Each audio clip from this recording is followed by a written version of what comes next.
నమస్కారం అండి. వంటల ఛానల్కి స్వాగతం అండి. ఏమండి, ఈరోజు మనం చెన్నై స్టైల్లో సాంబార్ రైస్ మనం వండుకుందామండి. ఏమండి, మీరు మాత్రం మా ఛానల్ సబ్స్క్రైబ్ చేయట్లేదండి. అంటే మీరు చేస్తుంటే థ్యాంక్స్ అండి. చెయ్యకపోతే మాత్రం ఒక్కసారి సబ్స్క్రైబ్ చేయండి సార్. మా వంటలు బాగా నచ్చితే దాన్ని షేర్ చేయండి, లైక్ చేయండి, మీరు కామెంట్ కూడా పెట్టండి. రైస్ ఏం చేయాలంటే అండి, కొంచెం మెత్తగా ఉండేలాగా అలా వండుకుని పక్కన పెట్టుకోండి రైస్.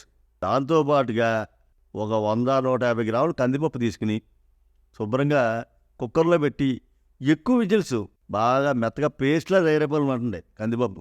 అది తీసి పక్కన పెట్టుకోండి. ఫస్ట్ మూగుడు పెట్టుకోండి. ఇప్పుడు ఆ మూగుడిలో నూనె పోయండి. 1 కేజీ రైస్కి సరిపడా మేము వండుతున్నామండి. 1 కప్పు శనగపప్పు వేయండి.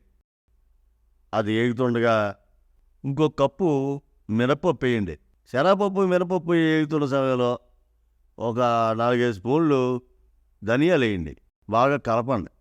తర్వాత అదే మోతాదులో జీలకర్ర వేయండి. ఏమండి, శుభ్రంగా కలపండి. ఇప్పుడు ఒక 20 ఎండుమిరకాయలు తీసుకుని ముక్కల కింద గిల్లేసి అందులో వేసేయండి. అబ్బబ్బా, ఈ కలిపేటప్పుడే స్మెల్ బాగుంటుందండి. అబ్బబ్బబ్బబ్బా. ఏమండి, మంట కానీ కాకబెట్టేయనుకోండి మాడిపోతాయండి. అలా చిన్న మంట మీద వేస్తేనే మాడకుండా బాగా ఏగుతాయి అనమాట అండి. ఏమండి, మీకు అన్నీ తెలుసు అనుకోండి. ఇది తీసి పక్కన పెట్టుకోండి. మళ్ళీ అదే మూకిని తీసుకొచ్చి దాంట్లో నూనె పోయండి. నూనె కాగుతుంది కదండి. ఇప్పుడు ఏం చేస్తారంటే ఓ 2 ఉల్లిపాయలు తీసుకుని బాగా సీలికిల్లా చేయండి. ఆ ఉల్లిపాయలు దాంట్లో వేసి ఆపండి. ఒక 2 టమాటాలు తీసుకుని ముక్కలు చేసుకుని దాంట్లో వేసి ఆపండి. ఇప్పుడు బాగా ఏగుతున్న టైంలో ఒక కొబ్బరి చిప్ప తీసుకుని పచ్చి కొబ్బరికూర తీసుకుని దాంట్లో కలపండి. ఇప్పుడు బాగా శుభ్రంగా కలపండి. ఇప్పుడు కలిపి ఒక మూత ఎట్టండి మగ్గీలాగా. టమాటా ముక్కలు అవన్నీ వేసింది బాగా వేపిన తర్వాత చూసారా ఎలా ఉందో, బంగారు రంగులో నిగనగలాడుతూ ఉందండి. అది తీసి పక్కన పెట్టుకోండి.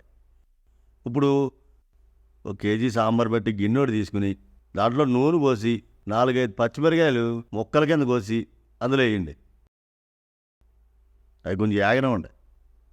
ఆ తర్వాత ఒక 4 ఉల్లిపాయలు ఇందాకలాగా సీరికిల్లా కాదండో, కొంచెం ముక్కలు పెద్ద ముక్కల్లా ఉండాలి. ఉల్లిపాయలు వేసి దాంట్లో వేసి ఆపండి. అది కూడా చూడండి, సైజు చూసారు ఎలా ఉందో. ఇప్పుడు ఏం చేస్తారంటే ఓ 2 ములక్కాళ్ళు వేసుకుని ముక్కల కింద చేసుకోండి. ఏమండో, మీ ఇష్టం, ఇందులో ఎన్ని రకాల కూరగాయలు వేసుకోవచ్చు హ్యాపీగానే. మీరు దాంట్లో మొక్కటం ఏం లేదు, వేసుకోండి. తర్వాత బీన్స్గా ఎన్ని, తర్వాత దోసకాయ, తర్వాత క్యారెట్, మనం ఎన్ని వేసుకున్నా ఎన్ని రకాలు వేసుకుంటే అన్ని రకాలు కూడా వేసుకోవచ్చు. తర్వాత ఆనపకాయ, తర్వాత వంకాయ, బంగాళదుంప ముక్కలు కూడా అందులో కలుపుకోండి. ఏమండి, తర్వాత టమాటా ముక్కలు చేసుకుని 2 టమాటాకాయలు తీసుకుని ముక్కలు చేసుకుని దాంట్లో కలుపుకోండి. తర్వాత కరివేపాకు వేసుకోండి. వేసుకుని శుభ్రంగా కలపండి. ఇందులో కొంచెం ఉప్పు వేసుకోండి. ఏమన్నా, ఉప్పు అంటే పూర్తిగా ఎక్కువ వేసేసుకోకండి.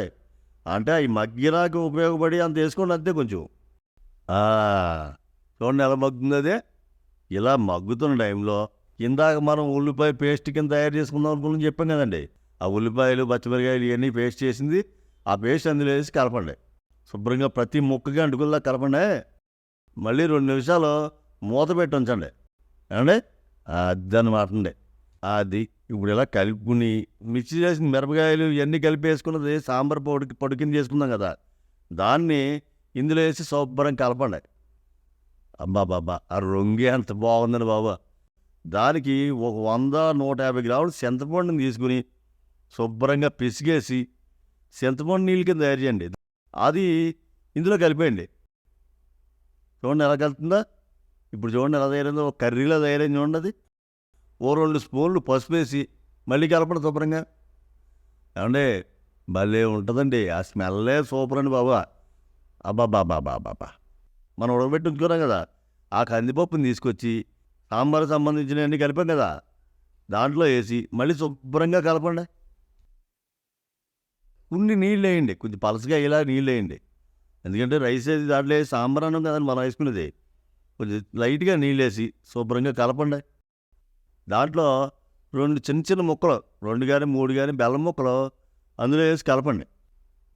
ఏమండో ఒక విషయం మాత్రం గుర్తుంచుకోండి, మీరు బెల్లం వేసిన సంగతి ఆ కూర కూడా తెలకూడదండి.